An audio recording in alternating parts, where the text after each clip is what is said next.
नमस्कार दोस्तों।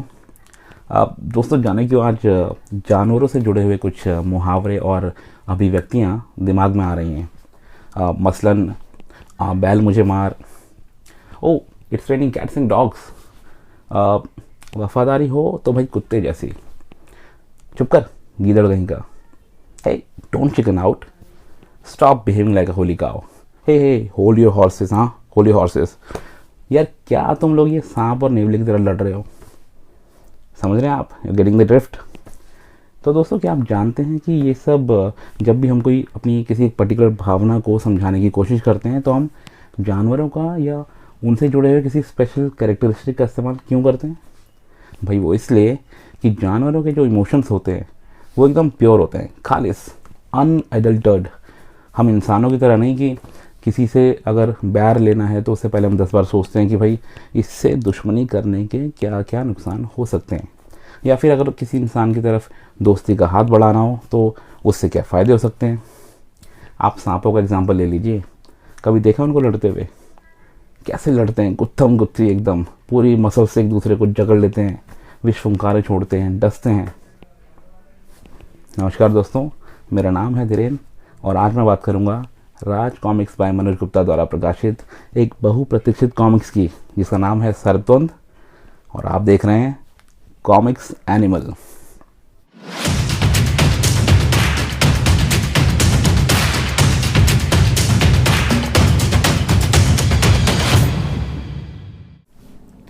तो सबसे पहले तो दोस्तों मैं आपको ये बता दूं, मतलब जिन भाइयों को पता नहीं है कि ये कॉमिक्स जो है सर्पद्वंद, ये अपने आप में स्वतंत्र नहीं है। कुछ 3-4 महीने पहले कॉमिक्स आई थी सर्प सत्र, ये उसी सर्प सत्र सीरीज़ का दूसरा भाग है। अनुपम सिन्हा जी जिन्होंने इस कॉमिक्स का कथानक और चित्रांकन संभाला है, उनका ये ईमानदार प्रयास और मनोज गुप्ता जी की पेशकश हम रीडर्स, हम पाठकों की उम्मीदों पर कितना खरा उतरी है, आइए देखते हैं। ये जो सीरीज़ है सर्प सत्र, इसका जो प्लॉट है वो दो महाशक्तियों के आपसी टकराव को दिखाने के लिए, दर्शाने के लिए ही गढ़ा गया था। परंतु दोस्तों आप लोग ये अच्छी तरह जानते होंगे कि जो दो सुपर हीरोज़ होते हैं, जो दो महाशक्तियाँ होती हैं, वो आपस में ऐसे ही नहीं टकराती है। उनकी जो भिड़ंत होती है वो ऐसे नहीं होती है। अक्सर एक बड़ी गलतफहमी इसकी वजह बनती है। हालांकि पिछली कॉमिक्स में जो कि फर्स्ट पार्ट था सर्प सत्र, उसमें जो ढेरों कोइंसिडेंसेस दिखाए गए थे, जो संयोग दिखाए गए थे, जिसकी वजह से एक बड़ी गलतफहमी जन्म लेती है इन दो किरदारों के बीच में, वो बात एज अ पाठक, एज अ रीडर मेरे गले से अभी तक नीचे नहीं उतरी है। एज अ रिव्यूअर मैं थोड़ा सा हार्श हो सकता हूँ, बट एज अ पाठक मैं थोड़ा लिबरल होता हूँ, और तब भी मुझे वो बात समझ में नहीं आई कि वो कैसे हुआ।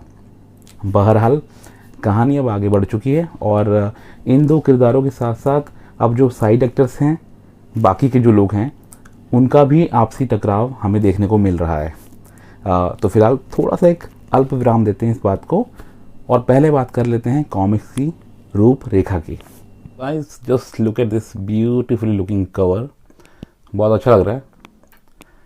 ये इसका जैसे कि आप देख रहे हैं फ्रंट कवर है, और इसका स्पाइन अगर आप देखें तो कुछ इस तरह से दिखता मालूम पड़ेगा।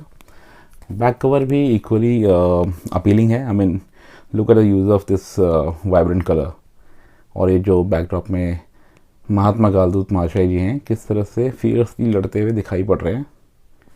ऑल इन ऑल एक अच्छा लुक है इसका। और अगर मैं साइज़ की बात करूं तो दोस्तों ये है पुरानी नागराज की कॉमिक्स जो स्टैंडर्ड साइज़ में आया करती थी, और इसको मैं अगर इसके सामने प्लेस कर दूं तो आपको एक पर्सपेक्टिव मिलता है कि जो आजकल की जो कॉमिक्स आ रही हैं वो कुछ कुछ इस साइज़ में आ रही हैं। तो जल्दी से आप टाइटल की बात करते हैं। तो अगर आप टाइटल देखें तो सर्पद्वंद, जैसा कि मैंने आप लोग को पहले ही बताया, मुझे ये जो इंट्रो में मैंने बताया कि मतलब जानवरों की जो इमेजरी उत्पन्न करने की कोशिश की गई है, वो बिल्कुल ऐप्ट मालूम पड़ती है, क्योंकि चूँकि नागराज और तौसी यहाँ पे इच्छाधारी नाग हैं तो सर्पद्वंद नाम रखा गया है। अगर आपने किसी भी डिस्कवरी या एनजीसी में दो सांपों को भिड़ते हुए देखा है, आपस में लिपटते हुए देखा है, तो आप समझेंगे कि वो बहुत फियर्सली लड़ते हैं। तो कुछ कुछ वैसा ही इसमें दिखाया गया है। अब दोस्तों ये जो आप टाइटल कवर देख रहे हैं, मतलब वैसे तो बहुत सुंदर दिख रहा है, बट एक बात मैं आपको बताना चाहूँगा यहाँ पे, ये जो इसकी पेंसिलिंग है वो बहुत ही बढ़िया मतलब बन पड़ी थी। हमने देखा हुआ है मतलब पेंसिलिंग की फॉर्म में वो कैसा दिख रहा था, बट इस पर जो ये इंकिंग हुई है, माफ़ कीजिए, मतलब इंकिंग ने बेड़ा गर्क कर दिया है। विनोद कुमार जी और हमारे प्यारे जगदीश कुमार जी, मज़ा नहीं आया। मतलब वहाँ भी इंकिंग की गई है जहाँ पर अवॉइड करना बेहद ज़रूरी था। मसलन ये देखिए आप, ये जो हमारे नागराज जी हैं, इनकी जो एक खड़ी जुल्फ़ें हैं जिसे हम अंग्रेज़ी में टफ्ट भी कहते हैं, और तौसी के जो पंजों की जो ये आप बीच की गहराई देख रहे हैं जो कि मतलब डार्क शेडेड है और जिसको मतलब इंकिंग के माध्यम से थोड़ा दर्शाया गया है, वो आपस में ना मर्ज होती हुई दिख रही हैं। अब ज़रा ऐसे ना दूर से देखिए तो नागराज के जो बाल हैं वो ना बड़े बेतरतीब तरीके से मतलब बड़े हुए दिख रहे हैं, और ऐसे ही 4-5 जगह और है, पर मैं इसके ऊपर समय नहीं बिताना चाहता हूँ फ़िलहाल। तो मतलब सेटिस्फाइड नहीं, मतलब ये काफ़ी और जगह से भी प्रतिक्रियाएं आई थी कि जो ये पेंसिलिंग का वर्क हुआ है उसको जब हम इंकिंग में देखेंगे तो कितना बेहतर लगेगा, बट हुआ थोड़ा उल्टा है। मतलब काफ़ी रीडर्स को पसंद नहीं आया, उनमें से आप मुझे भी काउंट कर लें। तो दोस्तों अगर मैं क्विकली से अगर ज़रा एक नैरेटिव की बात करूं तो ये अनुपम सर की कहानी है जो कि एक नॉन लीनियर प्रोग्रेशन के तहत आगे बढ़ती है। कहानी जो सर्पसत्र से चली थी उसी श्रृंखला में ये अब नए किरदार जुड़ गए हैं, जो जैसे कि आप देख पा रहे हैं, और ये नए किरदार अपनी अपनी लॉयल्टीज़ लिए हुए हैं। मतलब बहुत से किरदार इंट्रोड्यूस किए गए हैं और उनके बीच की भिड़ंत को भी दर्शाया गया है, और कहानी अब एक एपिक प्रोपोर्शन अख्तियार करने की ओर अग्रसर सी मालूम पड़ रही है, क्योंकि किरदारों के फैलाव का मतलब मैं आपको ये बता दूं कि आपको बहुत से सब प्लॉट्स देखने को मिलेंगे, बहुत सी छोटी छोटी कहानियाँ, छोटे छोटे episodes with in this bigger narrative आपको देखने को मिलेंगे। सबकी अपनी अपनी बैटल्स हैं, अपने अपने कारण हैं और अपने अपने मोटिवेशन हैं। और अब हम बात करेंगे अनुपम जी के आर्ट वर्क की। तो दोस्तों एक पहले तो आप क्विक लुक देख लीजिए ज़रा, ये हमेशा हेल्प करता है। हाँ, तो जहाँ तक कि मैं बात कर रहा था आर्टवर्क की, अनुपम जी का जो ये आर्टवर्क है ये हमेशा की तरह बेहतरीन है। मतलब जब हम पेजेस पलटते हैं तो आंखों को ना एक राहत से मिलती है, और कलर कॉम्बिनेशन देखिए आप, मतलब बहुत ही अच्छे मालूम पड़ते हैं, और इनका इस्तेमाल बहुत ही न्यायपूर्वक तरीके से किया गया है। थैंक्स टू भक्त रंजन जी, जो कि इन्होंने रंग सज्जा उन्होंने करी है। अनुपम जी की हम क्विकली बात करें तो उनकी ये हमेशा से एक खासियत रही है कि वो अपने सभी किरदारों को ना बहुत मस्कुलर दिखाते हैं। आप ये देखिए, मतलब नागराज भी पूरा ही इज़ ऑल मसल मैन। तौसी की डोली देख लीजिए, पीछे वो नागार्जुन, मतलब उनका आई थिंक अगर उनका मन करे तो वो नागप्रीति को भी थोड़ा सा मतलब मस्कुलर दिखाते हैं, बट उसके कैरेक्टर के हिसाब से वो पॉसिबल नहीं है। तो यहाँ पे मेरे को एक चीज़ थोड़ा मतलब समझ नहीं आती कि मतलब होता क्या है ना कि वैसे तो ओवरऑल ठीक ही लगता है, बट थोड़ी सी एक रस्सा भी आने लगती है। मतलब मैं भी मस्कुलर, तू भी मस्कुलर, हम सब मस्कुलर, मतलब समझ रहे हैं ना आप। मतलब शारीरिक संरचनाओं को अगर उसमें अंतर नहीं होगा ना तो मैं और तुम अलग कैसे दिखेंगे। इसी यूनिकनेस को कवर करना बहुत ज़रूरी है। मतलब अगर आप जिम जाते हैं तो आपको पता होगा कि वहाँ पे भी सब लोग एक जैसे नहीं होते हैं। 4-5 आपको डोले वाले पहलवान मिलेंगे, तो 2-4 मेरे जैसे लोग भी मिलेंगे जो कि प्लम्प हैं, मतलब आते ही 6 महीने बाद भी वैसे ही दिखते थे, अब भी वैसे ही दिखते हैं। कुछ लोग बिल्कुल सीकड़ी पहलवान होते हैं। तो मतलब यही जो डिफरेंसेस हैं मतलब आपकी बॉडी अपीयरेंस में, वही आपको कंट्रास्ट में काफ़ी एक अच्छा मतलब माहौल देते हैं। तो वो यहाँ पे थोड़ा सा मिसिंग लगता है, मतलब not just in this comics but सब जगह। मतलब कोई सा भी आप पैन उठा लीजिए, मसल्स बाहर आ रही हैं। ये आप ये देखिए, ये जो वेदाचार्य हैं, मतलब वैसे तो तोंदू हैं लेकिन इनकी मसल्स मतलब उभर के बाहर आ रहे हैं। कोई सा ही पैनल उठा लीजिए। दोस्तों स्क्रिप्ट और डायलॉग की अगर हम बात करें तो स्क्रिप्ट थोड़ी सी मतलब खिंची हुई सी लग रही है, but I think it's understandable. अरे भाई ये सीरीज़ है, आगे भी तो बढ़ाना है। और पहले जो 3 कॉमिक्स की सीरीज़ बताई गई थी सोशल मीडिया पे मनोज गुप्ता सर के कैंप द्वारा, पर अब जिस तरह से तीसरी कॉमिक्स का ऐड हमने यहाँ पे देखा ना, मतलब एंड में आप देखिए ये जो ऐड है, ये जो ऐड हम लोग देख रहे हैं, इसमें मतलब यहाँ पे लिखा हुआ हो सकता था कि ये सर्प सत्र श्रृंखला का समापन अंक है, बट ऐसा कहीं नहीं लिखा हुआ है।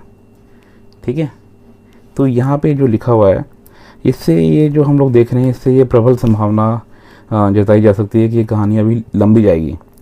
मेरा सोचना है कि 5 पार्ट की सीरीज़ हो सकती है। सर्प सत्र के बाद ये सर्प द्वंद है और अगली सर्प यज्ञ।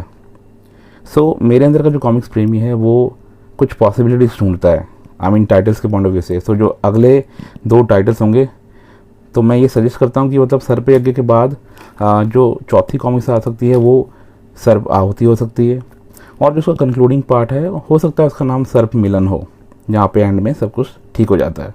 तौसी और अप्सरा का मिलन हो जाता है, नागराज भी सर्प के साथ मिलकर उनके मतलब जो भी डिफरेंसेस हैं वो मिट जाते हैं।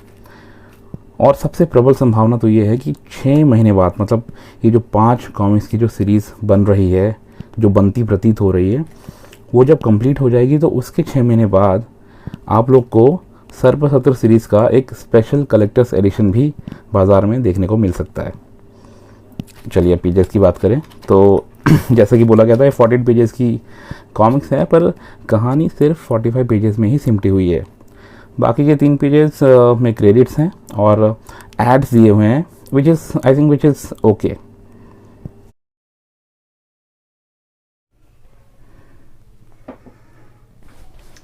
दोस्तों, अगर आप इस कॉमिक्स से किसी नॉवेल्टी या फिर किसी फ्रीबीज की आशा कर रहे हैं, तो मैं आपको ये बात बता दूं कि वो पार्ट इस कॉमिक्स से नदारद है।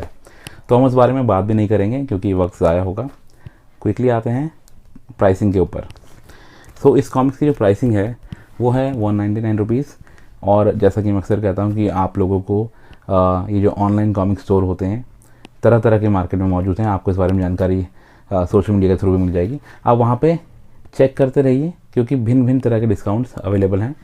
तो जो इसका MRP है 199, फिर उसमें जो आपको डिस्काउंट मिलेगा वो डिडक्ट करके जो फाइनल प्राइस आपको पड़ेगा, आई थिंक वो ज़्यादा नहीं है, मतलब वो वाजिब दाम है नई कॉमिक्स के हिसाब से भी, और 45 पेजेस की जैसे ये ऑफरिंग है तो उस हिसाब से ठीक है। जो नए लोग हैं उनको मैं बता दूं कि उनकी सुविधा के लिए मैंने अपने इस चैनल के होम पेज के जो बैनर है उसमें बॉटम राइट में कुछ ऑनलाइन कॉमिक स्टोर्स के लिंक्स दिए हुए हैं।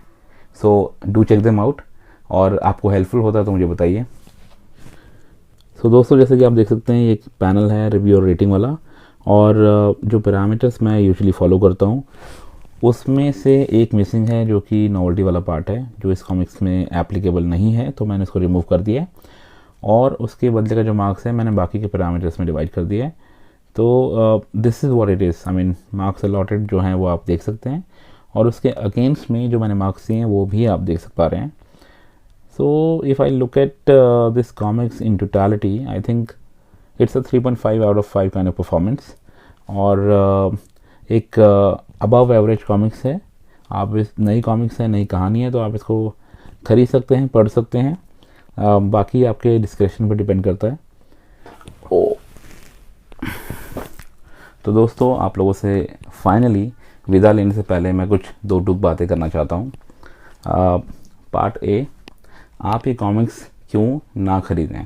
नंबर 1, अगर आपने फर्स्ट पार्ट सर्प सत्र नहीं पढ़ी है तो बिल्कुल ना खरीदें। नंबर 2, अगर आप इंडिविजुअल कॉमिक्स के फ़ैन हैं और सीरीज़ में कॉमिक्स पढ़ना पसंद नहीं करते हैं तो बिल्कुल ना खरीदें।